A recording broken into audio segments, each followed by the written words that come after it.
Rashed ICT পক্ষ থেকে রাশেদ আছি আপনাদের সাথে। আজকে আমি আলোচনা করব বিসিএস প্রিলিমিনারির কিছু স্পেশাল টিপস নিয়ে। অনেকেই বিসিএস প্রিলিমিনারিতে কিভাবে পড়বেন, কতটুকু পড়বেন, কি কি বই পড়বেন, এই সকল বিষয় নিয়ে দ্বিধাদ্বন্দ্বের মধ্যে আছেন। আজকের ভিডিও শুধুমাত্র তাদের জন্যই। তো চলুন শুরু করি।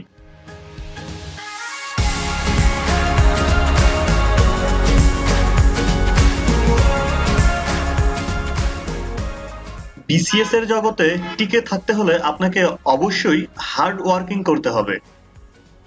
আপনি যত বেশি হার্ড ওয়ার্ক করতে পারবেন তত বেশি সফলের দ্বার প্রান্তে চলে যাবেন। আমাদের এই হার্ড ওয়ার্ক গুলো হবে শুধুমাত্র বইয়ের সাথে। বই, শীট, এই সকল বিষয় নেই আমাদের হার্ড ওয়ার্ক। কিন্তু আসলে কি কি বই পড়তে হবে এটা আমরা অনেকেই জানি না। আমরা অনেকেই এক গাদা বই বাজার থেকে কিনে কিনে টেবিল সাজিয়ে রেখে দিয়েছি।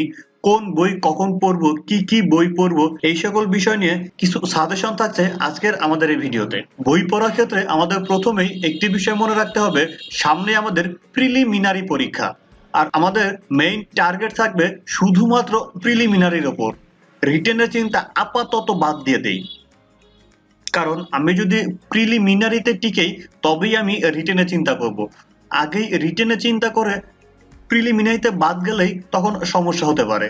তাই রিটেনে চিন্তা বাদ দিয়ে শুধুমাত্র প্রিলিমিনারির চিন্তা করি আপাতত। এই প্রিলিমিনারিতে টপকে যেতে হলে আপনার কিছু বেসিক ধারণা থাকা দরকার। আপনার ইচ্ছে মতো কয়েক সেট বই কিনতে পারেন, কিন্তু তার আগে বেসিকটা স্ট্রং করুন সিলেবাস দেখে দেখে।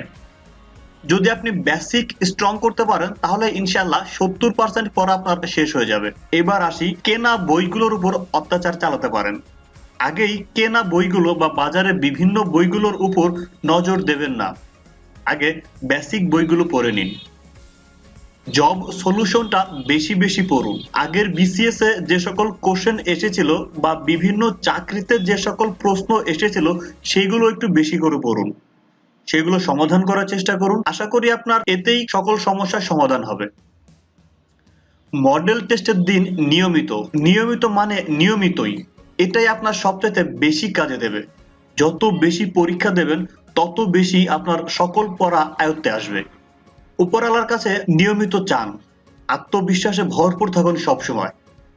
আল্লাহর কাছে কোনো কিছু না চাইলে উনি দেন না, তাই আমাদের ভালোভাবে চাইতে হবে এবং শুধু চাইলেই হবে না, সেটা অনুযায়ী আমাদের কাজ করতে হবে। সবসময় নিজেকে আত্মবিশ্বাসী রাখুন, আমার দ্বারা এটি সম্ভব, আমি পারবই। ভালো মানুষ হয়ে উঠুন, জানার আগ্রহ রাখুন নিজের মাঝে। প্ল্যান করে এগিয়ে যান, ইন্টারনেটের সুবিধাগুলো কাজে লাগান। আমাদের হাতে ইন্টারনেট থাকা মানেই আমরা শুধুমাত্র ফেসবুক, ইউটিউব নিয়ে ঘাটাঘাটি করি, আর ইউটিউবে গেলেই বিভিন্ন প্রকার সিনেমা, গান, নাটক দেখে সময় পার করে দেই। এগুলো দেখার জন্য আপাতত অনেক সময় আছে। পরীক্ষার আগ পর্যন্ত এই ইন্টারনেটের যতগুলো সুবিধা আছে ভালো কাজে লাগানো যায় সেটা লাগানোর চেষ্টা করুন। প্রতিনিয়ত আপনাদের সহযোগিতা করার জন্য রাশেদ আইসিটি ইউটিউব চ্যানেল আপনাদের সাথেই থাকবে। আড্ডা, বন্ধু বান্ধব, সোশ্যাল মিডিয়া সবকিছু থেকে নিজেকে গুটিয়ে নিন। সদা সবসময় পজিটিভ থাকুন সফলতার ব্যাপারে। যতদিন পর্যন্ত না সফলতা আসবে ততদিন আপনি নেগেটিভ হবেন না, যতই বাধা আসুক, যতই বিপত্তি আসুক। আর সফলতার আগ পর্যন্ত আড্ডা বা বন্ধু বান্ধব থেকে যতটুকু গুটিয়ে নেওয়া যায়, একেবারে বাদ দিবেন এটা কিন্তু বলছি না, তবে যতটুকু গুটিয়ে নেওয়া যায় সেটাই ভালো। কে কি পড়লো, কত ঘন্টা পড়লো, কিভাবে পড়ে বা কে কি বললো এসব জানার বা শোনার কোনো প্রয়োজন নেই। জাস্ট সিলেবাসটা দেখে নিজের বেস্টটা পড়ে যান, তাহলেই আপনি সফল। Just remember, where there is a will there is a way. All the best.